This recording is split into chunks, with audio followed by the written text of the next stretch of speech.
ಕರೆಯಲಾಗಿದೆ.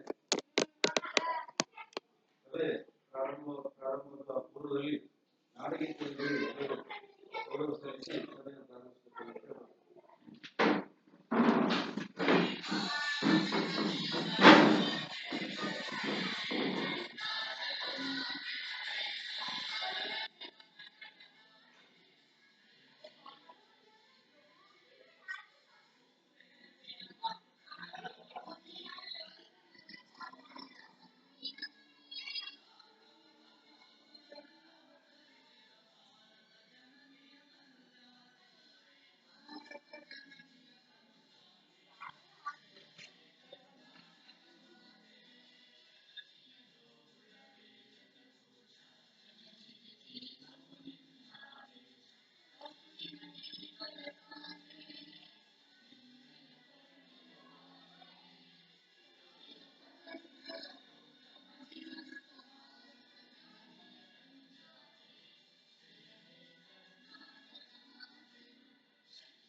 ಮುಖ್ಯವಾಗಿ ಇವತ್ತಿನ ಸಭೆಗೆ ಆಗಮಿಸಿದಂತಹ ಪಂಚಾಯತ್ ವ್ಯಾಪ್ತಿಯ ಎಲ್ಲ ಸಂಘ ಸಂಸ್ಥೆಯ ಪದಾಧಿಕಾರಿಗಳಿಗೆ, ಉದ್ಯೋಗ ಯೋಜನೆಯ ಅಧಿಕಾರಿಗಳಿಗೆ, ಸಾಮಾಜಿಕ ಪರಿಶೀಲನಾ ಸಂಘದವರಿಗೆಲ್ಲ ಸ್ವಾಗತ ಬಯಸಿ ಸಭೆಯನ್ನು ಪ್ರಾರಂಭಿಸಲಿಕ್ಕೆ ಸೇರಿದ್ದಾರೆ.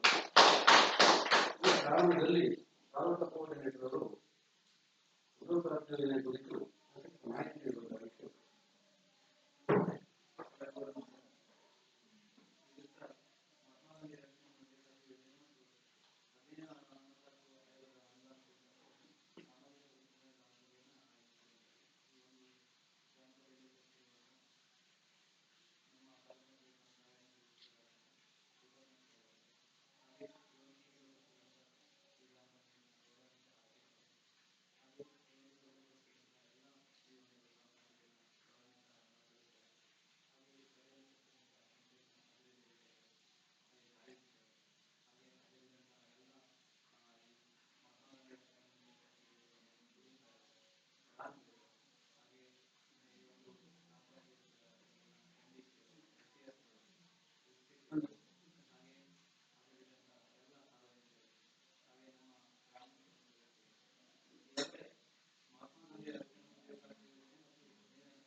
ಉದ್ದೇಶ ಏನಂತಂದ್ರೆ ಗ್ರಾಮೀಣ ಪ್ರದೇಶದ ಕಡಿವಾದ ಉದ್ಯೋಗವನ್ನು ಕೊಡುವ ಕೇಂದ್ರ ಸರ್ಕಾರ ಈ ಯೋಜನೆಯನ್ನು ಜಾರಿ ಮಾಡಿದೆ.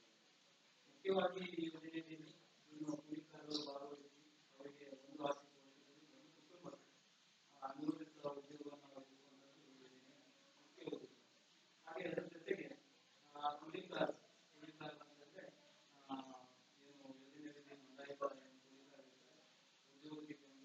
ಅವರು ಕೆಲಸ ನಿರ್ವಹಿಸುವ ಜೊತೆಗೆ ಒಂದು ಆಸ್ತಿಯನ್ನು ಖರೀದಿ ಮಾಡುವಂಥದ್ದು ಈ ಯೋಜನೆ ಮುಖ್ಯ ಉದ್ದೇಶ. ಅಂದ್ರೆ ಯಾವುದೇ ಒಂದು ಯೋಜನೆಗಳು ಏನಂತಂದ್ರೆ ಗ್ರಾಮೀಣ ಪ್ರದೇಶದ ಅಭಿವೃದ್ಧಿ ಒಂದು ಆಸ್ತಿಯಾಗಿ ನಿರ್ಮಾಣ ಮಾಡುವಂಥದ್ದು ಈ ಯೋಜನೆ ಉದ್ದೇಶಿಸಿಕೊಂಡು ಈ ಯೋಜನೆಯನ್ನು ಜಾರಿ ಮಾಡಿದ್ದಾರೆ. ಮುಖ್ಯವಾಗಿ ಈ ಯೋಜನೆಯಲ್ಲಿ ಪಾಲ್ಗೊಳ್ಳುವಂತಹ ಕೂಲಿಕಾರರಿಗೆ ಏನಂತಂದ್ರೆ ಕೆಲಸದ ಪರಿಮಾಣಕ್ಕೆ ಅನುಗುಣವಾಗಿ ವೇತನವನ್ನು ಕೊಡಲಾಗ್ತದೆ. ಈಗ ಒಂದು ಯಾವುದೋ ಒಂದು ಕೆಲಸ ಅಂತಂದ್ರೆ ಅದಕ್ಕೆ ಒಂದು ಅಳತೆ ಇರ್ತದೆ. ಅಳತೆ ತಕ್ಕಂತೆ ನೀವು ಕೆಲಸವನ್ನು ಮಾಡಿದ್ರೆ ಈ ಯೋಜನೆಯಲ್ಲಿ ₹370 ಕೂಲಿಯನ್ನು ಕೊಡಲಾಗ್ತದೆ. ₹370 ಅಂತಂದ್ರೆ ನೀವೇನು ಕೆಲಸವನ್ನ ನಿಗದಿಪಡಿಸಿದ್ರೆ ಆ ಕೆಲಸವನ್ನ ನೀವು ಪೂರ್ಣ ಮಾಡೋದು ಮಾತ್ರ ನಿಮಗೆ ₹370 ಕೂಲಿ ಹಣವನ್ನು ತೆಗೆದುಕೊಳ್ಳಲಿಕ್ಕೆ ಅವಕಾಶ ಇರುತ್ತದೆ. ಹಾಗಾಗಿ ಈ ಯೋಜನೆಯಲ್ಲಿ ಏನಂತಂದ್ರೆ ಪುರುಷರಿಗೆ ಮತ್ತು ಮಹಿಳೆಯರಿಗೆ ಸಮಾನ ವೇತನ ಅಂತಂದ್ರೆ ಈಗ ನಾವು ಕಡ್ಡಾಯವಾಗಿ ಗಮನಿಸಬಹುದು. ಪುರುಷರಿಗೆ ಒಂದು ₹600, ಮಹಿಳೆಯರಿಗೆ ₹300 ಲೆಕ್ಕ ಇರುವಂಥದ್ದು. ಇದರಲ್ಲಿ ಯೋಜನೆಯಲ್ಲಿ ಆ ರೀತಿ ಇಲ್ಲ. ಪುರುಷರಿಗೆ ಮತ್ತು ಮಹಿಳೆಯರಿಗೆ ಸಮಾನ ವೇತನ, ಯಾವುದೇ ಒಂದು ತಾರತಮ್ಯ ಮಾಡುವಂಥದ್ದು ಈ ಯೋಜನೆಯಲ್ಲಿ ಇರುವುದಿಲ್ಲ. ಹಾಗೆ ಈ ಯೋಜನೆಯಲ್ಲಿ ಮುಖ್ಯವಾಗಿ ಪಾಲ್ಗೊಳ್ಳಬೇಕಂತಂದ್ರೆ ಮೊದಲನೇದಾಗಿ ಉದ್ಯೋಗ ಚೀಟಿಯನ್ನು ಹೊಂದಿರಬೇಕು. ಉದ್ಯೋಗ ಚೀಟಿ ಅಂದರೆ ಗ್ರಾಮ ಪಂಚಾಯತ್ನಲ್ಲಿ ನಮೂನೆ 4ರಲ್ಲಿ ಕೊಡಲಾಗ್ತದೆ. ನಮೂನೆ 4ರಲ್ಲಿ ಉದ್ಯೋಗ ಚೀಟಿ ಕಾರ್ಡ್ ಅಂತ ಅದು ಕೊಟ್ಟ ಮೇಲೆ ಕೂಲಿಕಾರರು ಕೆಲಸಕ್ಕಾಗಿ ಅರ್ಜಿಸಲಿಕ್ಕೆ ಅರ್ಹತೆಯನ್ನು ಹೊಂದಿರುವುದು. ಅಂದ್ರೆ ಆ ಜಾಬ್ಗಳಿದ್ರೆ ಮಾತ್ರ ಕೆಲಸ ಮಾಡಲಿಕ್ಕೆ ಆಗ್ತದೆ. ಮತ್ತೆ ಬೇರೆ ಯಾವುದಾದ್ರು ಸೌಲಭ್ಯ ವೈದ್ಯಕೀಯ ಸೌಲಭ್ಯಗಳನ್ನ ಪಡೆದುಕೊಳ್ಳಲಿಕ್ಕೆ ಸಾಧ್ಯ ಇರುವುದು. ಮುಖ್ಯವಾಗಿ ನಮೂನೆ 4ರಲ್ಲಿ ಉದ್ಯೋಗ ಚೀಟಿ ಹೊಂದವರು ನಮೂನೆ 6 ಅಂದ್ರೆ ನಮಗೆ ಕೆಲಸ ಬೇಕು ಎನ್ನುವುದರ ಬಗ್ಗೆ ನಮೂನೆ 6ರಲ್ಲಿ ಗ್ರಾಮ ಪಂಚಾಯತಿಗೆ ಕೆಲಸವನ್ನ ಕೊಡಲು ಅರ್ಜಿಯನ್ನು ಸಲ್ಲಿಸಬೇಕಾಗ್ತದೆ. ಅರ್ಜಿ ಸಲ್ಲಿಸಾದ್ಮೇಲೆ ನೀವು ಗ್ರಾಮ ಪಂಚಾಯತ್ ಏನು ಕೂಲಿಕಾರರಿಗೆ ನೀವು 15 ಒಳಗಡೆ ನಾವು ಕೆಲಸವನ್ನು ಕೊಡಬೇಕು. ಒಂದ್ ವೇಳೆ ಕೆಲಸ ಕೊಡಲಿಲ್ಲ ಅಂದ್ರೆ ಅದಕ್ಕೆ ನಿರುದ್ಯೋಗ ಭತ್ಯೆಯನ್ನು ಕೂಡ ಕೊಡಲಿಕ್ಕೆ ಅವಕಾಶ ಇದೆ. ನಿರುದ್ಯೋಗ ಭತ್ಯೆ ಯಾವ ಸಂದರ್ಭದಲ್ಲಿ ಕೊಡಲಿಕ್ಕೆ ಅವಕಾಶ ಇದೆ ಅಂತಂದ್ರೆ ಇವತ್ತು ಗ್ರಾಮ ಪಂಚಾಯತ್ನಲ್ಲಿ ಕೂಲಿಕಾರರು ನಾವು ಬೇಡಿಕೆಯನ್ನು ನಮೂನೆ 6ರಲ್ಲಿ ಅರ್ಜಿ ಕೊಡ್ತಾರೆ. ಗ್ರಾಮ ಪಂಚಾಯತ್ನಲ್ಲಿ ಇಲ್ಲಿ ಯಾವುದೇ ಒಂದು ಕೆಲಸಗಳಿದೆ ಅಂದ್ರೆ ಮಾಡುವಂಥದ್ದು ಯಾವುದೇ ಒಂದು ಕ್ರಿಯಾಜನ ಕೆಲಸ ಇಲ್ಲ ಅಥವಾ ಆ ಸಂದರ್ಭದಲ್ಲಿ ಕೆಲಸ ಮಾಡುವಂಥದ್ದು ಯಾವುದೋ ಒಂದು ವೃತ್ತಿ ಇರುವುದಿಲ್ಲ. ಪಕ್ಕದ ಗ್ರಾಮ ಪಂಚಾಯತ್ನಲ್ಲಿ ಯಾವುದೋ ಒಂದು ಕೆಲಸಗಳಿರುವುದಿಲ್ಲ. ಅಂತ ಸಂದರ್ಭದಲ್ಲಿ ಕೂಲಿಕಾರರು ಬೇಡಿಕೆ ಸಲ್ಲಿಸಿದಾಗ ಇಲ್ಲಿ ಕೆಲಸ ಇಲ್ಲ ಅನ್ನೋ ಸಂದರ್ಭದಲ್ಲಿ 15 ಸಾವಿರ ಕೆಲಸ ಕೊಡಲಿಲ್ಲ ಅಂತಂದ್ರೆ ನಿರುದ್ಯೋಗ ಭತ್ಯೆಯನ್ನು ಪಡೆಯಲಿಕ್ಕೆ ಅವಕಾಶ ಇದೆ. ನಿರುದ್ಯೋಗ ಭತ್ಯೆ ಯಾವ ರೀತಿ ಇದೆ ಅಂತಂದ್ರೆ ಪ್ರಥಮ ಒಂದು 30%, 25%, ಹಾಗೆ ಮತ್ತೆ 100% ಒಳಪಡುತ್ತೆ. 100% ಕೆಲಸ ಒಳಪಟ್ಟು 50% ನಿರುದ್ಯೋಗ ಭತ್ಯೆಯನ್ನು ತೆಗೆದುಕೊಳ್ಳಿಕ್ಕೆ ಅವಕಾಶ ಇದೆ. ಮುಖ್ಯವಾಗಿ ಅಂತಂದ್ರೆ ಕುಡಿತ ನೀನು ನಮ್ಮನೆ ಆರೋಗ್ಯ ಅರ್ಜಿ ಕೊಟ್ಟಿರ್ತಾರೆ ಅದೇ ಸಲುವಾಗಿ ಕೆಲಸ ಕೊಡಬೇಕು. ಆದ್ರೆ ಗ್ರಾಮ ಪಂಚಾಯತ್ಗೆ ವೈಯಕ್ತಿಕ ಆಧಾರದ ಕೆಲಸ ಇರ್ಬೋದು, ಸಮುದಾಯದ ಆಧಾರದ ಕೆಲಸ ಇರಬೇಕು. ಆ ಕೆಲಸ ಸಂಬಂಧಪಟ್ಟಂತೆ ನಮ್ಮನೆ ಹೇಳ್ತಾರೆ ಕೆಲಸಕ್ಕೆ ಹಾಜರಾಗಿ ಅಂತ ನೀವು ಕೊಟ್ಟಾಗ ನೀವು ಬರಲಿಲ್ಲ ಅಂದ್ರೆ ಅದಕ್ಕೆ ನಿರುದ್ಯೋಗ ಭತ್ಯೆಯನ್ನು ಕೊಡ್ಲಿಕ್ಕೆ ಅವಕಾಶ ಇದೆ. ಒಂದ್ ವೇಳೆ ಇದು ಯಾವುದೇ ಕೆಲಸಗಳಿಲ್ಲ ಅಂತ ಸಂದರ್ಭದಲ್ಲಿ ನೀವು ಕೇಳಿದಾಗ ನಿರುದ್ಯೋಗ ಭತ್ಯೆಯನ್ನು ಪಡ್ಲಿಕ್ಕೆ ಅವಕಾಶ ಇದೆ. ಮತ್ತೆ ಕೆಲಸ ನಿರ್ವಹಿಸಿದ 15 ದಿವಸಗಳೊಳಗೆ ಕೆಲಸ ಕೂಲಿಗಳನ್ನ ಪಾವತಿ ಮಾಡಬೇಕಾಗ್ತದೆ. ಕೂಲಿಗಳನ್ನ ಪಾವತಿ ಮಾಡಿದ್ರು ಕೂಡ ಅದಕ್ಕೆ ಕೂಡಲೇ ವಿಳಂಬ ಪರಿಹಾರ ಕೂಡ ಪಡ್ಲಿಕ್ಕೆ ಅವಕಾಶ ಇದೆ. ಇದರಲ್ಲಿ ಮುಖ್ಯವಾಗಿ ನಾವು ಹೇಳ್ಬೇಕಂತಂದ್ರೆ ಏನಾಗ್ತದಂದ್ರೆ ಮೊದಲಾಗಿ ಏನಂದ್ರೆ ಪಂಚಾಯತ್ನ ಅಭಿವೃದ್ಧಿ ಅಧಿಕಾರಿಗಳು ತಮ್ಮ ಕೂಲಿ ಹಣ ಸಂಪಾದನೆ ಕೊಡ್ತಾರೆ. ಮತ್ತೆ ಇಂಜಿನಿಯರ್ ಕೂಡ ಅದಕ್ಕೆ ಸಂಬಂಧಪಟ್ಟಿರ್ತಾರೆ. ಮತ್ತೆ ಗ್ರಾಮ ಪಂಚಾಯತ್ ಅಧ್ಯಕ್ಷರು ಕೂಡ ಅದಕ್ಕೆ ಸಂಬಂಧಪಟ್ಟಿರುವಂತದ್ದು. ಇದರಲ್ಲಿ ಮುಖ್ಯವಾಗಿ ಏನಂತಂದ್ರೆ ಇಂಜಿನಿಯರ್ ಅಥವಾ ವಿಡಿಯೋ ಏನಾದ್ರು ಬೇರೆ ಅಂತಂದ್ರೆ ಅವರ ಖಾತೆಯಿಂದ ಕೂಲಿ ವಿಳಂಬ ಪರಿಹಾರವನ್ನ ಕೊಡಬೇಕಾಗ್ತದೆ. ಹಾಗಾಗಿ ಕೂಲಿ ವಿಳಂಬ ಪರಿಹಾರ ಕೂಡ ಇದರಲ್ಲಿ ಅವಕಾಶ ಇರುವಂತದ್ದು. ಮತ್ತೆ ಇದೇನಂತಂದ್ರೆ ಕೆಲವೊಂದು ಸಂದರ್ಭದಲ್ಲಿ ಸರ್ಕಾರದಲ್ಲೇ ಅಮೌಂಟ್ಗಳು ಅಂತ ಸಂದರ್ಭದಲ್ಲಿ ಕೂಲಿ ವಿಳಂಬ ಪರಿಹಾರವನ್ನ ಕೊಡ್ಲಿಕ್ಕೆ ಆಗುತ್ತದೆ. ಯಾಕಂದ್ರೆ ಅಲ್ಲಿಂದಾನೇ ಸಮಸ್ಯೆಗಳಿಗೆ ಬರುತ್ತೆ. ಹಾಗಾಗಿ ಕೂಲಿ ವಿಳಂಬ ಪರಿಹಾರ ಯಾವ ಕೂಲಿ ಪೇಮೆಂಟ್ ಮಾಡ್ಲಿಕ್ಕೆ ಲೇಟ್ ಮಾಡ್ತಾರೆ ಅವರ ಒಂದು ಇದರಿಂದ ಕೊಡುವಂತದ್ದು ಇರುವಂತದ್ದು. ಹಾಗಾಗಿ ಕೂಲಿ ವಿಳಂಬ ಪರಿಹಾರ ಕೂಡ ಕೂಲಿಗಾರರಿಗೆ ಇರುವಂತಹ ಹಕ್ಕುಗಳಲ್ಲಿ ಇರುವಂತದ್ದು. ಮತ್ತೆ ಏನು ಕಾಮಗಾರಿ ಸ್ಥಳದಲ್ಲಿ ನಮ್ಗೆ ಗೊತ್ತಿರುವಂತೆ ಕುಡಿಯುವ ನೀರಿನ ವ್ಯವಸ್ಥೆಯನ್ನ ಮಾಡಿರ್ಬೇಕು, ಪ್ರಥಮ ಚಿಕಿತ್ಸೆ ಪೆಟ್ಟಿಗೆಯನ್ನು ನೀಡಿರಬೇಕು, ನೆರಳಿನ ವ್ಯವಸ್ಥೆ ಅಂದ್ರೆ ಈ ಸಂದರ್ಭದಲ್ಲಿ ಇದೆಲ್ಲ ನೆರಳಿನ ವ್ಯವಸ್ಥೆ ಮಾಡುವಂತ ಬರುವುದಿಲ್ಲ. ಯಾಕಂದ್ರೆ ವಯಸ್ಸಿನ ಮಿತ್ರರೆಲ್ಲ ಮಾಡ್ತಾರೆ. ಅಂದ್ರೆ ಒಬ್ಬನಾಗಿ ಜಾಗ ಹೋಗಿ ನೆರಳನ್ನು ಅಂದ್ರೆ ಮಧ್ಯಾಹ್ನ ಸಮಯದಲ್ಲಿ ನೆರಳನ್ನ ವಿಶ್ರಾಂತಿ ತೆಗೆದುಕೊಟ್ಟಿಗೆ ನೆರಳಿನ ವ್ಯವಸ್ಥೆ ಕೂಡ ಮಾಡಿರಬೇಕು. ಈ ಎಲ್ಲಾ ಸೌಲಭ್ಯಗಳು ಕೂಲಿಗಾರರಿಗೆ ಕೊಡುವಂತದ್ದು ಇರುವಂತದ್ದು. ಹಾಗಾಗಿ ಈ ಒಂದು ಯೋಜನೆಯಲ್ಲಿ ಬಹಳಷ್ಟು ಕೂಲಿಗಾರರಿಗಾಗಿ ಸೌಲಭ್ಯಗಳನ್ನು ಮತ್ತೆ ಅವರ ಹಕ್ಕುಗಳನ್ನು ಅವರ ಅಧಿಕಾರಿಗಳನ್ನು ಮಾಡಿರ್ತಾರೆ. ಇದೆಲ್ಲ ನರೇಗೆ ಸಂಬಂಧಪಟ್ಟಂತೆ. ನರೇಗಾ ಯೋಜನೆಯಲ್ಲಿ ತಾವ್ಯಾರು ಕೆಲಸ ಮಾಡ್ತಿದ್ದಾರೆ ವೈಯಕ್ತಿಕ ಆಧಾರಿತ ಸಮುದಾಯದ ಆಧಾರಿತ ಕೆಲಸ ಮಾಡ್ತಾರೆ. ಮುಖ್ಯವಾಗಿ ನಾವು ಇಲ್ಲಿ ಗ್ರಾಮ ಸಭೆ ಏನ್ ಹೇಳ್ತಾರೆ, ಗ್ರಾಮ ಸಭೆ ಮತ್ತು ವಾರ್ಡ್ ಸಭೆ ಏನ್ ಹೇಳ್ತಾರೆ, ಆ ಗ್ರಾಮ ಸಭೆ ಮತ್ತು ವಾರ್ಡ್ ಸಭೆಯಲ್ಲಿ ಪಾಲ್ಗೊಳ್ಬೇಕಾಗ್ತದೆ. ಪಾಲ್ಗೊಂಡಾಗ ನಾವು ನಿಮಗೆ ಏನು ಸೌಲಭ್ಯಗಳಿದೆ ವೈಯಕ್ತಿಕ ಆಧಾರಿತ ಕೆಲಸಗಳಲ್ಲಿ ಸಾಮಾನ್ಯವಾಗಿ ನಾವಿಲ್ಲಿ ನೋಡ್ತಿರುವಂತದ್ದು ಬತ್ತಿ ಗುಂಡಿ ನಿರ್ಮಾಣ ಕೆಲಸ, ದನಗುಂಡಿ ನಿರ್ಮಾಣ ಕೆಲಸ, ಹಾಗೆ ಅಲ್ಪಾಳ ಬಾವಿ ನಿರ್ಮಾಣ ಕೆಲಸ. ಇದು ವಿಶೇಷವಾಗಿ ಹೇಳ್ಬೇಕಂತಂದ್ರೆ ಇಲಾಖೆ ಸಂಬಂಧಪಟ್ಟಂತೆ ಕೃಷಿ ಇಲಾಖೆಯಿಂದ ಕೃಷಿ ಬಾವಿ, ಹಾಗೆ ಎರಡು ಕೃಷಿ, ಹಾಗೆ ತೋಟಗಾರಿಕೆ ಇಲಾಖೆಯಿಂದ ಅಡಿಕೆ ತೋಟ ಮಾಡುವಂತದ್ದು. ಹಾಗೆ ವೈಯಕ್ತಿಕ ಆಧಾರಿತ ಕೆಲಸಗಳಲ್ಲಿ ವಸತಿ ಯೋಜನೆ ಫಲಾನುಭವಿಗಳಿಂದ ಹೋಗಿ 9 ಮಾನವಿಗಳನ್ನು ಕೊಡುವಂತದ್ದು.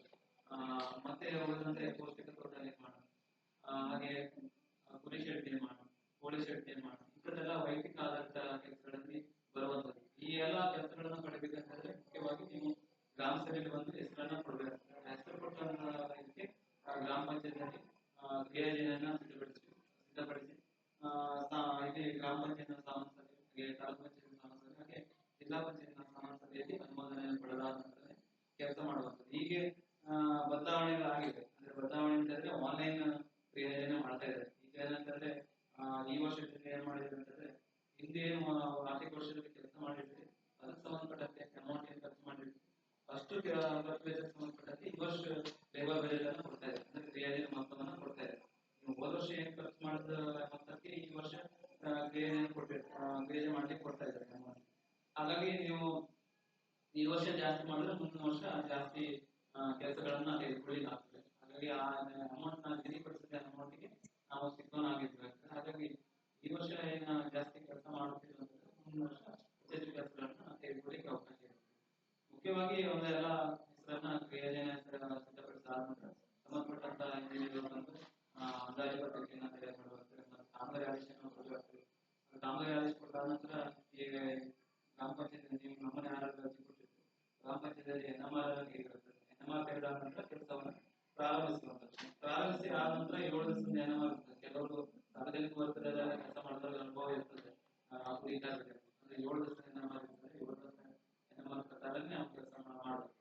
ಆ ಕೆಲಸ ಆದ ನಂತರ ಸಂಬಂಧಪಟ್ಟಂತ ಇಂಜಿನಿಯರ್ಗಳು ಬಂದು ಸ್ಥಳಕ್ಕೆ ಬಂದು ಅಳತೆಯನ್ನ ಮಾಡಿ ಎಷ್ಟು ಕೂಲಿನ ಬಗ್ಗೆ MBA ಅಲ್ಲಿ ದಾಖಲಿಸಬೇಕು ಮತ್ತು ಗಣಕಯಂತ್ರಗಳು ಕೂಡ ದೃಢೀಕರಿಸಬೇಕು. ಅದಾದ ನಂತರ ಕೂಲಿಗಾರರಿಗೆ ಒಂದು ಖಾತೆ ಖಾತೆ ಅಂತಂದ್ರೆ ಕೇಂದ್ರ ಸರ್ಕಾರದ ಒಂದು ಖಾತೆ ಮೂಲಕ ನಿಮಗೆ ನೇರವಾಗಿ ಕೂಲಿ ಹಣವನ್ನು ಜಮೆ ಮಾಡುವಂಥದ್ದು. ಮತ್ತೆ ಅದಕ್ಕೆ ಸಂಬಂಧಪಟ್ಟಂತೆ ಕಾಮಗಾರಿಗೆ ಸಂಬಂಧಪಟ್ಟಂತೆ 3 ಹಂತದ ಜಾಹೀರಾತುಗಳನ್ನು ಪಡೆದುಕೊಳ್ಳುವಂಥದ್ದು, ಹಾಗೆ ನೇಮ್ ಬೋರ್ಡ್ ಅನ್ನ ಅಳವಡಿಸುವಂಥದ್ದು, ಇದೆಲ್ಲ ಮಾರ್ಗಸೂಚಿ ಪ್ರಕಾರನೇ ಮಾಡಬೇಕಾಗುತ್ತೆ.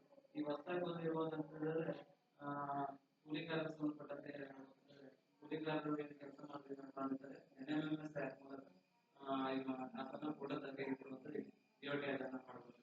ಮತ್ತೆ ಕಾಮಗಾರಿ ಪ್ರಾರಂಭವಾಗುವ ಮುಂಚೆ ಆಮೇಲೆ ಪ್ರಗತಿಯಲ್ಲಿರುವಾಗ ಪ್ರತಿ ದಿವಸನೇ NMMS ಮಾಡಬೇಕು. ಅದೊಂದು ಸಮಸ್ಯೆ ಅಂದರೆ ಸಾರ್ವಜನಿಕ ಕಾಮಗಾರಿಗಳಲ್ಲಿ ಎಷ್ಟು ಕೂಲಿಕಾರರು ಬಂದಿದ್ದಾರೆ, ಎಷ್ಟು NMR ಬಂದಿದ್ದಾರೆ ಅದ್ರ ಪ್ರಕಾರ ಜಿಯೋ ಟ್ಯಾಗ್ ಅನ್ನ ಮಾಡುವಂಥದ್ದು. ಪ್ರತಿ ದಿವಸನೂ ಬೆಳಗಿನ ಸಮಯದಲ್ಲಿ ಮತ್ತೆ ಮಧ್ಯಾಹ್ನದ ಸಮಯ 2 ಹಂತದಲ್ಲಿ ಕೂಡ ಈಗ NMMS ಮಾಡಲಿಕ್ಕೆ ಕಂಟಿನ್ಯೂ ಇರುವಂಥದ್ದು. ಹಾಗಾಗಿ ನರೇಗಾ ಯೋಜನೆಯಲ್ಲಿ ಬಹಳಷ್ಟು ಬದಲಾವಣೆಗಳು ಆಗ್ತಾ ಇರ್ತವೆ. ಆ ಬದಲಾವಣೆಗಳ ಬಗ್ಗೆ ತಾವೆಲ್ಲರೂ ತಿಳ್ಕೊಳ್ಬೇಕು ಅನ್ನೋದು ನಮ್ಮ ಒಂದು ಆಸೆ. ಮತ್ತೆ ಇದೆಲ್ಲ ನರೇಗಾ ಯೋಜನೆ ಬಗ್ಗೆ ಹೇಳ್ಬೇಕಂತ ಹೇಳಿದ್ರೆ, ಇನ್ನು 15ನೇ ಕ್ಲಾಸ್ ಬಗ್ಗೆ ಹೇಳ್ಬೇಕಂದ್ರೆ ತಮ್ಗೆ ಗೊತ್ತಿರುವಂತೆ 15ನೇ ಕ್ಲಾಸ್ ಏನಂತಂದ್ರೆ ಈ ಒಂದು ಗ್ರಾಮ ಪಂಚಾಯತ್ ವ್ಯಾಪ್ತಿಯ ಭೌಗೋಳಿಕ ಕ್ಷೇತ್ರ ಮತ್ತು ಜನಸಂಖ್ಯೆ ಆಧಾರದ ಮೇಲೆ ಕೇಂದ್ರ ಸರ್ಕಾರದ ಅನುದಾನ ಬಿಡುಗಡೆ ಆಗ್ತದೆ.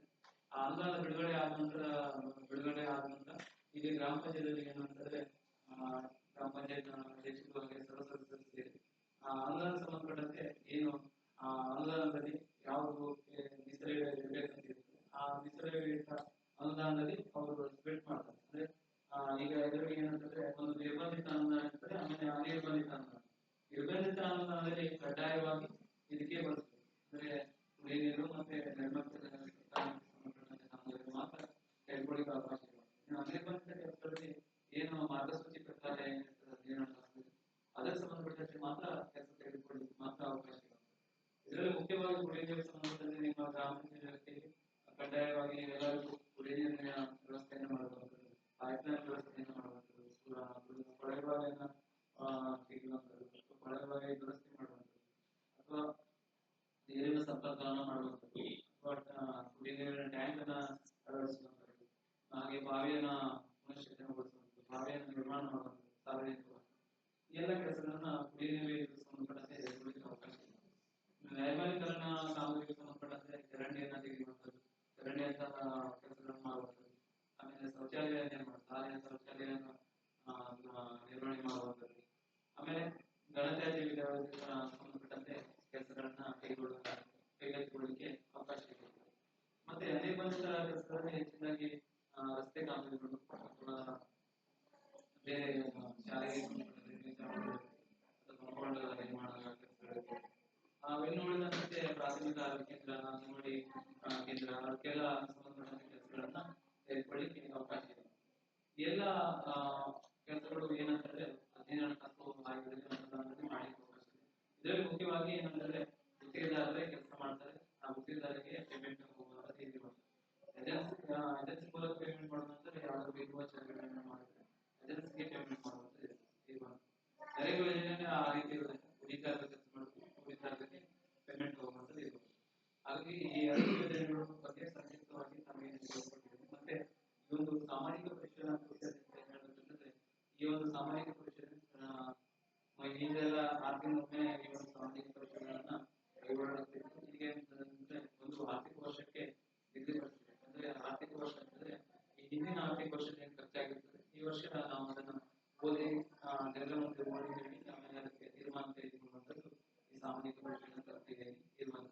ಮುಖ್ಯವಾಗಿ ಈ ಯೋಜನೆಯ ಸಾಮಾಜಿಕ ಪರಿಶೀಲನೆ ನಾವು ಮಾಡಿರುವಂಥದ್ದು 24-25ನೇ ಸಾಲಿನಲ್ಲಿ ಖರ್ಚಾದಂತಹ ವೆಚ್ಚಗಳಿಗೆ ಸಂಬಂಧಪಟ್ಟಿದೆ. 24-25ನೇ ಸಾಲ ಅಂತಂದ್ರೆ 1-4-2024ರಿಂದ 31-3-2025 ಈ ಗ್ರಾಮ ಪಂಚಾಯತ್ ಏನೇನು ಕೆಲಸಗಳಾಗಿವೆ, ಆ ಕಾಮಗಾರಿಗಳಿಗೆ ಎಷ್ಟು ಖರ್ಚಾಗಿದೆ, ಆ ಕಾಮಗಾರಿ ಮಾಡಿದ್ದು ಹೌದೋ ಇಲ್ಲದ ಬಗ್ಗೆ ಚರ್ಚೆ ಮಾಡಲಿಕ್ಕೆ ಈ ಸಾಮಾಜಿಕ ಪರಿಶೀಲನೆ ಕರೆಯಲಾಗಿರುವಂಥದ್ದು. ಈ ಸಾಮಾಜಿಕ ಪರಿಶೀಲನೆ ಏನಂತಂದ್ರೆ ತಮ್ಗೆ ಗೊತ್ತಿರುವಂತೆ ಇದು ಪಾರದರ್ಶಕವಾಗಿ ನಡೀತದೆ. ಪಾರದರ್ಶಕವಾಗಿ ಅಂತಂದ್ರೆ ಜನರ ಸಮ್ಮುಖದಲ್ಲಿ ಮಾಡುವಂತಹ ಕಾರ್ಯಕ್ರಮ. ಈಗ ನಾವು ಬೇರೆ ಬೇರೆ ಒಡೆಟ್ಗಳಾದ್ರೂ ಆಗ್ತದೆ. ಒಡೆಟ್ಗಳಂತಂದ್ರೆ ಆ ಒಂದು 4 ಗೋಡೆಗಳ ಮಧ್ಯೆ ಅಂದ್ರೆ ಕಾಗದ ಪತ್ರ ಮತ್ತು ಲೆಕ್ಕ ಪತ್ರಗಳನ್ನು ಮಾತ್ರ ಪರಿಶೀಲನೆ ಮಾಡಿ ವರದಿಯನ್ನು ಕೊಡುವಂಥದ್ದು. ಈ ಒಂದು ಸಾಮಾಜಿಕ ಪರಿಶೀಲನೆ ಆ ರೀತಿ ಜನರು ಮುಂದೆ ಎಲ್ಲವನ್ನ ಹೇಳುವಂಥದ್ದು. ಮತ್ತೆ ಏನ್ ನಡೆದಂತ ಕೆಲಸಗಳಿಗೆ ನಾವು ಈ ಸಾಮಾಜಿಕ ಪರಿಶೀಲನೆ ಮಾಡಿರ್ತೀವಿ ವರದಿಯನ್ನ ಕೂಡ ತಮ್ಮ ಮುಂದೆ ಪ್ರಸ್ತಾಪಡಿಸುವಂಥದ್ದು. ಅದರಲ್ಲಿ ಬಂದಿರುವಂತಹ ಒಳ್ಳೆಯ ಅಂಶಗಳಿರ್ಬೋದು,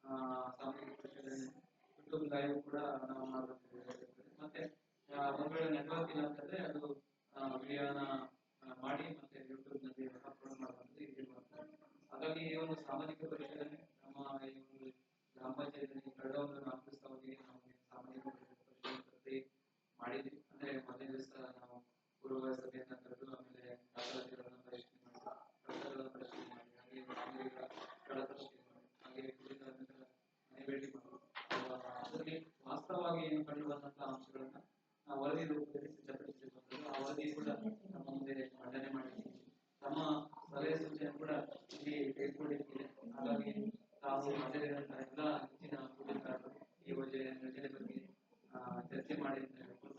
ಈ ಒಂದು ಸಂದರ್ಭದಲ್ಲಿ ನನಗೆ ಮಾತನಾಡಲಿಕ್ಕೆ ಅವಕಾಶ ಕೊಟ್ಟಂತ ಎಲ್ಲರಿಗೂ ನನ್ನ ಮಾತನ್ನ ಧನ್ಯವಾದಗಳು.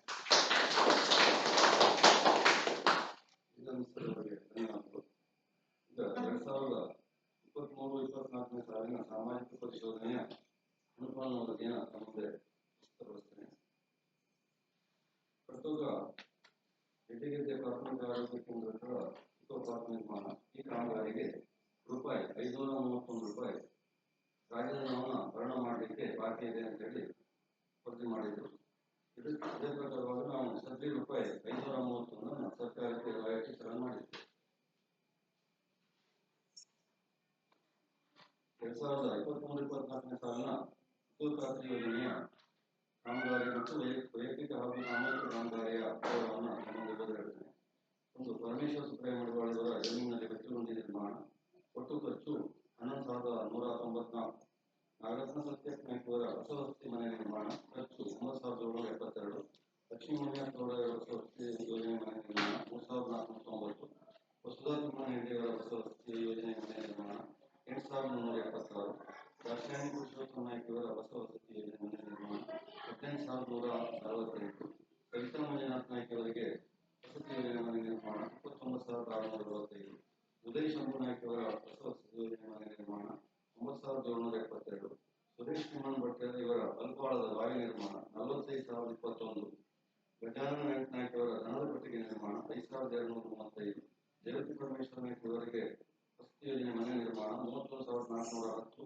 ಶೋಭಾ ವೆಂಕಟ ನಾಯ್ಕ ಇವರ ಮನೆ ನಿರ್ಮಾಣ 9,772. ವಿದ್ಯಾ ಪ್ರಶಾಂತ್ ಗೌಡ ಇವರ ಹೊಸ ವಸತಿ ಮನೆ ನಿರ್ಮಾಣ 15,148. ತುಳಸಿ ತಿಮ್ಮಗೌಡ ಇವರ ವಸತಿ ಯೋಜನೆ ಮನೆ ನಿರ್ಮಾಣ 9,772.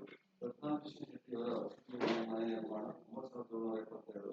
ಸುಮನ ನಾಯ್ಕ ಅವರ ವಸತಿ ಯೋಜನೆ ಮನೆ ನಿರ್ಮಾಣ 15,148. ಲಕ್ಷ್ಮೀಬಾಬು ದೇಶಪಾಂಡೆ ಅವರ ವಸತಿ ಯೋಜನೆ ಮನೆ ನಿರ್ಮಾಣ 31,410. ನಾಗವೇಣಿ ನಾರಾಯಣಗೌಡ ಅವರ ವಸತಿ ಯೋಜನೆ ಮನೆ ನಿರ್ಮಾಣ 31,410. ಸರೋಜಿನಿ ಗೋಪಾಲ್ ನಾಯ್ಕ ಅವರ ವಸತಿ ಯೋಜನೆ ಮನೆ ನಿರ್ಮಾಣ 9,778. ವಿಮಲಾ ಸೂರ್ಯನಾರಾಯಣ ಹೆಗಡೆ ಇವರಿಗೆ ವಸತಿ ಯೋಜನೆ ಮನೆ ನಿರ್ಮಾಣ 27,920.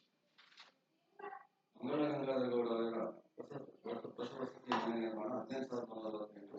ವತ್ಸಲ ನಾಗೇಶ್ ನಾಯ್ಕ ಇವರ ಬಚ್ಚಲಗುಂಡಿ ನಿರ್ಮಾಣ 4,886. ಸುರೇಶ್ ರಾಮಕೃಷ್ಣ ಭಂಡಾರಿ ಅವರ ಅಲ್ಪಾಳದ ಬಾವಿ ನಿರ್ಮಾಣ 24,430. ಲಕ್ಷ್ಮಣ ಮಾರಿನಾಯ್ಕ ಅವರ ಬಚ್ಚಲಗುಂಡಿ ನಿರ್ಮಾಣ 4,886.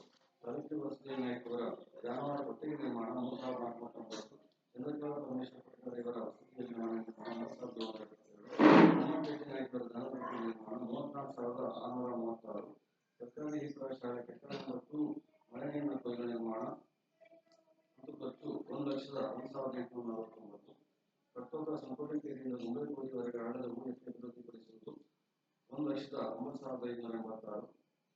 ಕುಟ್ಲಗೆಡ್ಡೆಯಿಂದ ನಡಕೇರಿಯವರೆಗೆ ಹಳ್ಳದ ಹೂಡಿಕೆ ಕಿಚನ್ ನಿರ್ಮಿಸುವುದು ಕಾಮಗಾರಿ ಒಟ್ಟು ಖರ್ಚು 2,11,843. ಶಾಮೆಗುಂಡಿಯಿಂದ ಗುಂಡ್ಲುಕಟ್ಟುವರೆಗೆ ರಸ್ತೆ ಮಧ್ಯೆ ಇರುವ ಗದ್ದೆ ಮಧ್ಯೆ ಇರುವ ಕಾಲುವೆ ಹೂಡಿಕೆ ಅಭಿವೃದ್ಧಿಪಡಿಸುವುದು 6,431. ಕಟ್ಟೋದ ಗ್ರಾಮದ ಗುಂಡ್ಲುಕಟ್ಟಿನಲ್ಲಿ ಶಾಮೆಗುಂಡಿ ಹತ್ತಿರ ಉಪ್ಪು ನೀರು ನುಗ್ಗದಂತೆ ಕಂಟೆಡ್ ಡ್ಯಾಮ್ ನಿರ್ಮಾಣ 1,90,433. ಎಸ್.ಪಿ. ಕೃಷ್ಣ ಅವರ ಮನೆ ಹತ್ತಿರ ಬೆಚ್ಚಗುಂಡಿ ನಿರ್ಮಾಣ 4,080. ಕಟ್ಟೋದ ಗ್ರಾಮದ ಜಟ್ಟಿಗೆದೆ ಪ್ರಾಥಮಿಕ ಶಾಲೆ ಪ್ರಾಥಮಿಕ ಆರೋಗ್ಯ ಕೇಂದ್ರ ಇಕೋಪಾರ್ಕ್ ನಿರ್ಮಾಣ ಮತ್ತು ಖರ್ಚು 37,453. ಪೆಟ್ಟಮ್ಮ ಮಕ್ಕಳಿಗೌಡ ದನದ ಕೊಟ್ಟಿಗೆ ನಿರ್ಮಾಣ 40,440. ಸುಕೂರು ವೀರುಗೌಡರ ಕೋಳಿ ಶೆಡ್ ನಿರ್ಮಾಣ ಅಂತೂ ಖರ್ಚು 33,654. ಅಂತೂ ಖರ್ಚು 11,72,424. ಅನೇಕ ಹಣಕಾಸು ಯೋಜನೆ 2024-25ನೇ ಸಾಲಿನ ಖರ್ಚು ವಿವರ. ಒಂದು ಗುಂಡ್ಲುಕಟ್ಟು ಶಾಲೆಯ ರ್ಯಾಂಪ್ ದುರಸ್ತಿ ಮತ್ತು ನಿರ್ವಹಣೆ 41,806. ಗುಂಡ್ಲುಕಟ್ಟು ಈಶ್ವರ ಶಾಲೆಯ ವರಾಂಡಕ್ಕೆ ರ್ಯಾಕ್ಸ್ ಅಳವಡಿಕೆ 68,626. ಗುಂಡ್ಲುಕಟ್ಟು ಬ್ರಿಡ್ಜ್ ಹತ್ತಿರ ಸೋಲಾರ್ ದೀಪ ಅಳವಡಿಸುವುದು ಅಂತೂ ಖರ್ಚು 22,600. ದಾರದೀಪ ಸಾಮಗ್ರಿ ಖರೀದಿ ಅಂತೂ ಖರ್ಚು 44,010. ಕಡಲೇಕೆರೆ ಅನ್ಯಕಂಠದಿಂದ ಗಾಳಿಮನೆಯವರೆಗೆ ದಾರದೀಪದ ಲೈನ್ ಎಳೆದು ದುರಸ್ತಿ ಅಂತೂ ಖರ್ಚು 98,959.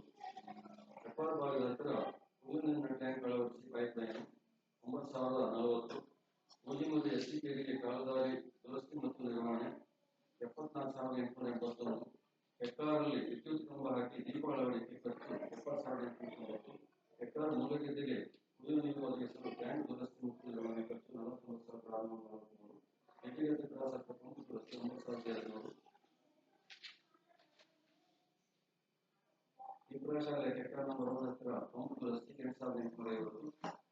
ಸಹಿ ಪ್ರೌಢಶಾಲೆ ಎಡಿಗೆದ್ದೆ ಗ್ರೀನ್ ರೂಮ್ ಶೀಟ್ ಅಳವಡಿಕೆ 74,531. ಹೆಕ್ಟಾರ್ ಬಸ್ತಿ ಮತ್ತು ಎಸ್ಸಿಕೆರಿಗೆ ದಾಟಿ ಲೈನ್ ಎಳೆದು ಮೀಟರ್ ಅಳವಡಿಸುವ ಖರ್ಚು 91,996.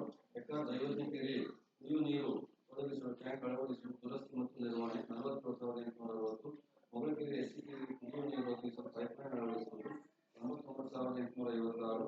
ಹಿನ್ನೀರು ಸರಬರಾಜು ಪಂಪ್ ದುರಸ್ತಿ 9,930. ಗ್ರಾಮ ಪಂಚಾಯತ್ ಕಸ ವಿಲೇವಾರಿ ವಾಹನದ ಇನ್ಶೂರೆನ್ಸ್ ಕ್ಲೇಮ್ ಮಾಡಿದ್ದು 19,952. ಗ್ರಾಮ ಪಂಚಾಯತ್ ಎದುರು ಚರಂಡಿ ದುರಸ್ತಿ ಮತ್ತು ನಿರ್ವಹಣೆ 97,711. ಎಸ್ಡಬ್ಲ್ಯೂಎಂ ವಾಹನ ನಿಲ್ಲಿಸಲು ಶೆಡ್ ನಿರ್ಮಾಣ 59,868. ಬಸ್ತಿ ಮತ್ತು ಎಸ್ಸಿಕೆರೆ ಚರಂಡಿ ದುರಸ್ತಿ ಮತ್ತು ನಿರ್ವಹಣೆ 98,369. ಬಸ್ತಿ ಮತ್ತು ಅಂಗನವಾಡಿ ಹತ್ತಿರ ಎಸ್ಸಿಕೆರೆ ಚರಂಡಿ ದುರಸ್ತಿ ನಿರ್ವಹಣೆ 59,755. ಮೊಗಲಕೆರೆಗೆ ಕಿರುನೀರು ಸರಬರಾಜು ಪಂಪ್ ದುರಸ್ತಿ 9,874. ಮೊಗಲಕೆರೆಯ ಪೈಪ್ಲೈನ್ ದುರಸ್ತಿ 2,500. ಕಡ್ಡಕಪ್ಪ ಶಾಲೆ ಎದುರು ಇಂಟರ್ಲಾಕ್ ಅಳವಡಿಸುವುದು ಮತ್ತು ನಿರ್ವಹಣೆ 84,416.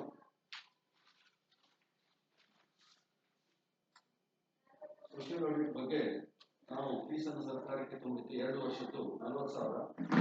ಗುಡ್ನಕಟ್ಟು ಕಿರುನೀರು ಒದಗಿಸುವ ಕೊನಹಳ್ಳಿ ಬಾವಿಯ ದುರಸ್ತಿ ಮತ್ತು ನಿರ್ವಹಣೆ 34,667 ಖರ್ಚು. ಗ್ರಾಮ ಪಂಚಾಯತ್ ಕಟ್ಟಡಕ್ಕೆ ಕುಡಿನೀರಿನ ವ್ಯವಸ್ಥೆ 31,152. ಗುಡ್ನಕಟ್ಟು ಕುಡಿಯುವ ನೀರು ಒದಗಿಸುವ ಕೊನಹಳ್ಳಿ ಬಾವಿಯ ಪಂಪ್ ದುರಸ್ತಿ ಮತ್ತು ನಿರ್ವಹಣೆ 24,874. ಕುಂಬ್ಳೆಕೋಟೆ ಎಸ್ಸಿಕೆರೆಗೆ ನೀರು ಒದಗಿಸಲು ಪೈಪ್ಲೈನ್ 40,645. ಜಟಗೆರೆ ಜನತಾ ಕಾಲೋನಿಯ ಕುಡಿಯುವ ನೀರು ಬಾವಿಗೆ ಮುಚ್ಚಳವಾಗಿರುವುದು 88,861. ಹೆಕ್ಟಾರ್ ದೈವಜ್ಞಕೆರೆ ರಸ್ತೆಗೆ ಚರಂಡಿ ನಿರ್ವಹಣೆ 98,324. ಕರ್ತಪ್ಪ ಮೊಗಲಕೆರೆ ಕಿರುನೀರು ಪಂಪ್ ಹಾಗೂ ಪೈಪ್ಲೈನ್ ದುರಸ್ತಿ ಒಟ್ಟು ಮೊತ್ತ 16,026. 2024-25 ಸಾಲಿನ ಸಾಮಾಜಿಕ ಪರಿಶೋಧನಾ ಶುಲ್ಕ ಭರಣ ಮಾಡಿದ್ದು 20,000. ವಿಷ್ಣು 15.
ಜಾಸ್ತಿ ಆಗಬೇಕು 400 ರೂಪಾಯಿ ಅಲ್ಲ ಕೇಂದ್ರ ಸರ್ಕಾರ ಮಾಡೋದು ಇಡೀ ರಾಷ್ಟ್ರಕ್ಕೆ ಒಂದು ಸಮ ಅಲ್ಲ ಸ್ಟೇಟಿಗೆ ಕರ್ನಾಟಕದಲ್ಲಿ ಮಾಡೋದು 375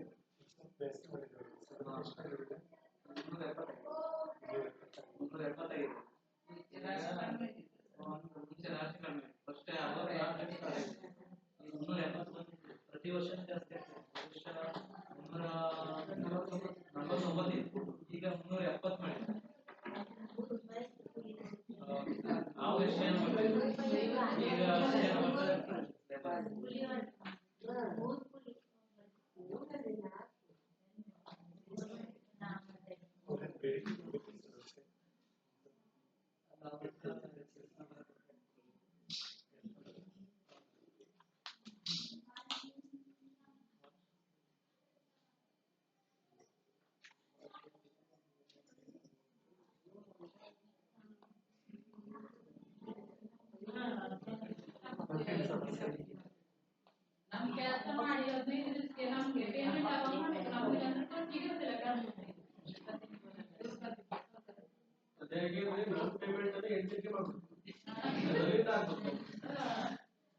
ಇವತ್ತೆಲ್ಲ ಮುಗಿಯುತ್ತದೆ ನಾಳೆ ಮಾಡ್ಬಿಡ್ತೀವಿ ಸರ್ಕಾರದಿಂದ ನಮ್ಮ ಅವಧಿಗಳು ಹೇಳ್ತೇವೆ ಬಂದ ಅದು ಹೇಳೋದಲ್ಲ ನಾನು ಹೇಳಿದೆ ಸರ್ಕಾರದಿಂದ ಡಿಲೇ ಆದ್ರೆ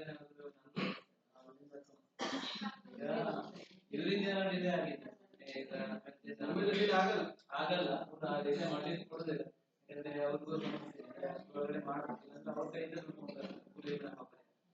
ಹಾಗೆ ಅವರು ಮತ್ತೆ ಇಂಜಿನಿಯರ್ ಆ ಟೈಮ್ ಮಾಡ್ತಾರೆ ದೇಶ ಕೂಡ 3 ದಿವಸ ಒಳಗಡೆ ಮಾಡ್ಬೇಕು ಇಲ್ಲಾಂದ್ರೆ ಹಾಗಾಗಿ ಅವರು ಪೇಮೆಂಟ್ ನಮ್ಮಿಂದ ಆಗಿರೋದಲ್ಲ ಸರ್ಕಾರದಿಂದ ಆಗಿರೋದು ಬರ್ತದೆ ಪೇಮೆಂಟ್ ಈ ಸರಿ ಮಾತ್ರ ಸ್ವಲ್ಪ ಸಮಸ್ಯೆ ಆಗಿದೆ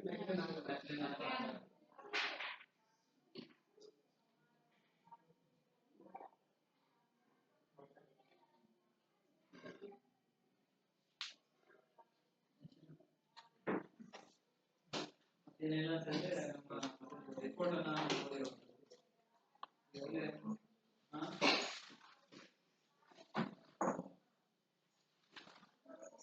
ಗಾಂಧಿ ರಕ್ಷಣೆ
ಒಂದು ಕಾಮಗಾರಿಗಳಲ್ಲಿ ಭಾರತೀಯ ಹಾಗೆ ರೋಜ್ಗಾರ್ ದಿವಸವನ್ನು ನಡೆಸುವುದು ರೋಜ್ಗಾರ್ ದಿವಸ ಅಂದ್ರೆ ಪ್ರತಿ ತಿಂಗಳು ಗುರುವಾರ 2ನೇ ಗುರುವಾರದಂದು ರೋಜ್ಗಾರ್ ದಿವಸವನ್ನು ಮಾಡ್ತೀವಿ.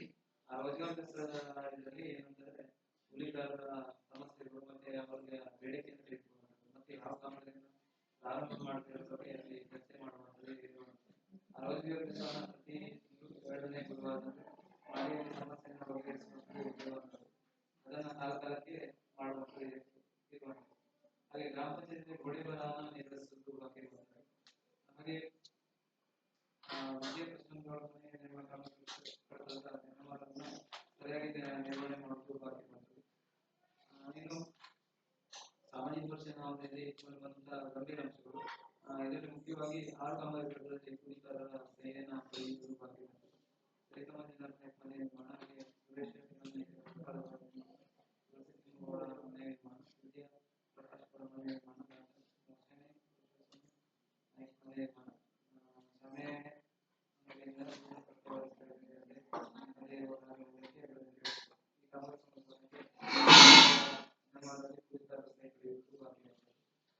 ನಾನು ಹೇಳಿದ ಪ್ರಕಾರ ಈಗ ಸಾಮಗ್ರಿ ಕೆಲವರು ಪಾವತಿಯಾಗುವುದು ಬಾಕಿ ಇದೆ ಕೂಡ ನಮ್ಮ ಹೊರಗಡೆ ತೆಗೆದುಕೊಂಡಿರುವುದು ಇದು ಕೂಡ 20,350 ಆಲ್ರೆಡಿ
ಕೈಗೊಂಡಿದ್ದಲ್ಲಿ ಇದರಲ್ಲಿ 21 ಅಭಿವೃದ್ಧಿ ಕಾಮಗಾರಿಗಳಿದ್ದು ಬಿಡುಗಡೆ ಸಂಖ್ಯೆ 20 ಮತ್ತು 48 ಕಾಮಗಾರಿಗಳಾಗಿವೆ. ಅದರಲ್ಲಿ ಪ್ರಾರಂಭಿಸಿದ ಇರುವಂತದ್ದು ಆ ವರ್ಷದಲ್ಲಿ 24-25 ಸಾಲ 20,51,400 ಜನರಾಗಿರುವಂತದ್ದು 21,50,300 ಬಡ್ಡಿ ಜಮಾ 85,100 ಒಟ್ಟು 43,90,000 35 ವ್ಯತ್ಯಾಸ 17,90,200 ಕೊನೆಯ ಸ್ಥಿತಿ ಬಂದು 25,90,500 ಇನ್ನು ಇದರಲ್ಲೂ ಕೂಡ ನಾವು ಪರಿಗಣಿಸಬೇಕು. ಎಲ್ಲ ಕಾಮಗಾರಿಗಳ ಪ್ರತ್ಯೇಕಗಳನ್ನು ಹೆಚ್ಚಿಸಬೇಕು. ಈ ಅವಧಿಯಲ್ಲಿ ಎಲ್ಲ ಕಾಮಗಾರಿಗಳನ್ನು ಅಭಿವೃದ್ಧಿ ಕಾಮಗಾರಿ ಹಂತವಾಗಿ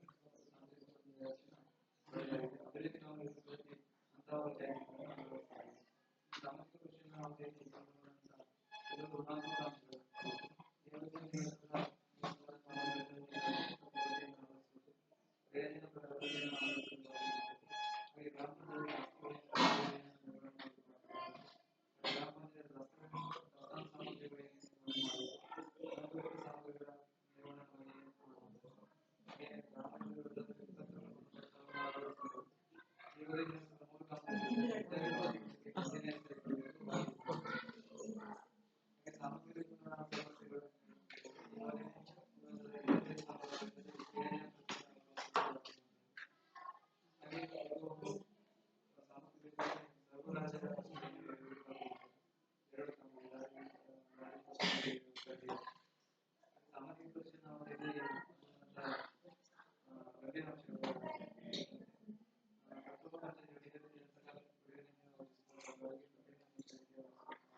ಕೆಲವು ಋಣಾತ್ಮಕ ಅಂಶಗಳು ಈ ಅವಧಿಯಲ್ಲಿ ಅದರಲ್ಲಿ ಏನಂತಂದ್ರೆ 24 ಒಂದು ನಿರ್ಬಂಧಿತ ನಾವು ಪರಿಶೀಲನೆ ಮಾಡಿ ಅದನ್ನ ಕೂಡ ಮಾಡಿ ತೀರ್ಮಾನ ತೆಗೆದುಕೊಳ್ಳುವಂತ ಹಾಗಾಗಿ ತಾಲೂಕು ಪಂಚಾಯತ್ ಕಾಮಗಾರಿಗಳ ಪ್ರತಿಯೊಬ್ಬರ ಪಂಚಾಯತ್ ವಿನಂತಿ ವರದಿ ಬಿಡುಗಡೆ ಹಳೆ ವರ್ಷದಲ್ಲಿ 2021ರಿಂದ ಪ್ರಾರಂಭವಾಗಿ 1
ನಮ್ಮದೇ ಎಲ್ಲ ನರೇಗಾ ಯೋಜನೆ ಮತ್ತು 15 ಆಯೋಗಗಳ ಸಾಮಾಜಿಕ ಸಂಶೋಧನಾ ವರದಿಯನ್ನು ಸಂಪಾದನೆ ಮಾಡಿದೆ. ಇದ್ರ ಬಗ್ಗೆ ಏನಾದ್ರು ಚರ್ಚೆ ಮಾಡಲಿಕ್ಕೆ ಅವಕಾಶ ನನಗೆ ವರದಿ ಮಾಡಲಿಕ್ಕೆ ಅವಕಾಶ ಸಮಸ್ಯೆ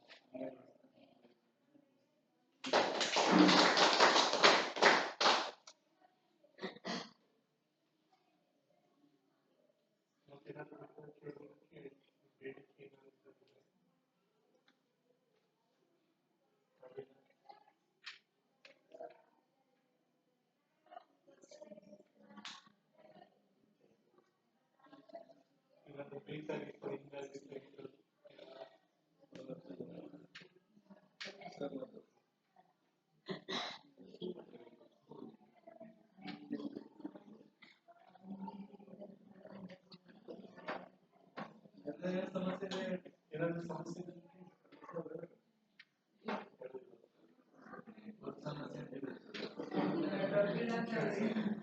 ಸಮಸ್ಯೆ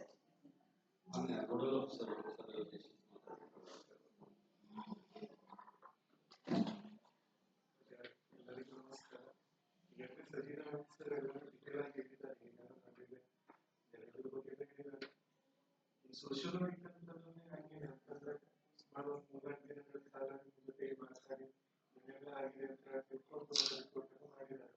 ಒಂದು ಆಡಿಟ್ಗಳು ಒಂದು ಏನಾಯ್ತು ಗೊತ್ತಾಗುದಿಲ್ಲ. ಯಾರು ಸೋಶಿಯೋಲಜಿಕ್ ಮಾಡ್ತಾರೆ ಅಂತಂದ್ರೆ ಜನರಿಗೆ ಸರ್ಕಾರ ಇಷ್ಟೆಲ್ಲ ಬಿಡುಗಡೆ ಮಾಡ್ತದೆ, ಜನರಿಗೆ ಯಾವ ಹಂತದಲ್ಲಿ ನೋಡ್ಕೊಳ್ಳಿಕ್ಕೆ ಸೋಶಿಯೋಲಜಿಕ್ ಸಹಾಯಕ ಆಗ್ತದೆ. ಮತ್ತೆ ಸೋಶಿಯೋಲಜಿಕ್ ಏನು ಮುಂದೆ ಏನು ಕ್ರಮಗಳನ್ನು ಕೈಗೊಳ್ಳಬೇಕು, ಯಾವ ರೀತಿ ಮಾಡಬೇಕು ಒಂದು ಸರ್ಕಾರಕ್ಕೆ ಮಾರ್ಗಸೂಚಿ ಆಗ್ತದೆ. ಹಾಗೆ ಇವತ್ತು ಒಂದು ನರೇಗಾದಲ್ಲಿ ಕಾಮಗಾರಿಗಳು ಇರ್ತವೆ, ಇಲ್ಲಿಂದ ಬೇಡಿಕೆ ಬರುವುದಿಲ್ಲ. ಬೇಡಿಕೆ ಬಂದಿದ್ರೆ ಅವರು ಹೆಚ್ಚಿನ ಬಜೆಟ್ಗಳನ್ನು ಕೊಡಲಿಕ್ಕೆ ಸಾಧ್ಯ ಆಗ್ತದೆ. ಕೇಳಿದೆ ಕೆಲಸ ಕೊಟ್ಟು ಬರ್ತಾ ಇಲ್ಲ. ಈ ಸ್ವಲ್ಪ ಸುಮಾರು ಸ್ವಲ್ಪ ಜಾಸ್ತಿ ಮಾಡಿದ್ದಾರೆ. ಆದಷ್ಟು ನಿಮಗೆ ಹೆಚ್ಚಿನ ಬೇಡಿಕೆ ಬಂದಿದ್ರೆ ಅವರು ಹೆಚ್ಚಿನ ಕೆಲಸವನ್ನು ಮಾಡಲಿಕ್ಕೆ ಅನುಕೂಲ ಆಗ್ತದೆ. ನಿಮ್ಮ ಗ್ರಾಮದ ಅಭಿವೃದ್ಧಿ ಮಾಡ್ಕೋಬಹುದು ಅಥವಾ ಸ್ವಂತ ಅಭಿವೃದ್ಧಿ ಮಾಡ್ಕೋಬಹುದು. ಕೋಳಿ ಇರ್ಬೋದು, ಇನ್ನೊಂದೇನು ಇರ್ಬೋದು, ಬಾವಿ ನಿರ್ಮಾಣ ಇರ್ಬೋದು ಅಂತ ಮಾಡಿ ನಿಮ್ಮ ಸ್ವಂತ ಅಭಿವೃದ್ಧಿ ಮಾಡ್ಕೊಳ್ಳಿಕ್ಕೆ ಅವಕಾಶ ಇದೆ. ಹೀಗಾಗಿ ಹೆಚ್ಚು ಬೇಡಿಕೆಗಳು ನಿಮ್ಮಿಂದ ಬರಲಿ. ಕೆಲವರು ಏನ್ ಮಾಡ್ತಾರೆ, ಇರ್ತಾ ಇರ್ತಾರೆ, ಬೇಡಿಕೆ ಕೊಟ್ಟಿರ್ತಾರೆ, ಬೇಡಿಕೆ ಹೆಚ್ಚಿನಲ್ಲಿ ಗೊತ್ತಿದೆ, ಅಲ್ಲಿ ಅವರು ಕ್ರಿಯಾ ಯೋಜನೆಯಲ್ಲಿ ಸೇರಿಸಿಕೊಳ್ಳಿಕ್ಕೆ ಆಗ್ತದೆ. ಹಾಗೆ ಇವತ್ತು ಎಷ್ಟು ಮಂದಿ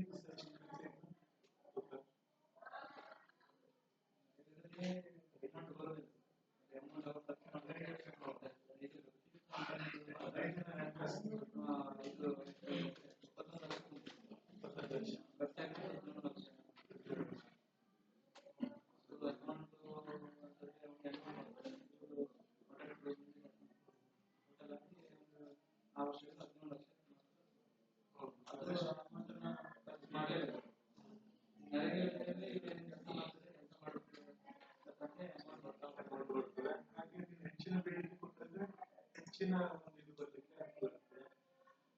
ಹಾಗೆ ನೀನು 15ನೇ ಹಣಕಾಸಿನ ಆಯೋಗದಲ್ಲಿ ಬಂದಿದ್ದು ಯಾವುದೇ ಅಮೌಂಟ್ ವಾಪಸ್ ಹೋಗ್ಬೇಡ. ಹೆಚ್ಚಿನ ಬೇಡಿಕೆ ಕೊಟ್ಟಿದ್ರೆ ಅಲ್ಲಿ ಏನೇನು ಕಾಮಗಾರಿ ಬೇಕು ಅದನ್ನ ನಾವು ಮಾಡ್ಕೊಳ್ಳಿಕ್ಕೆ ಅನುಕೂಲ ಆಗ್ತದೆ.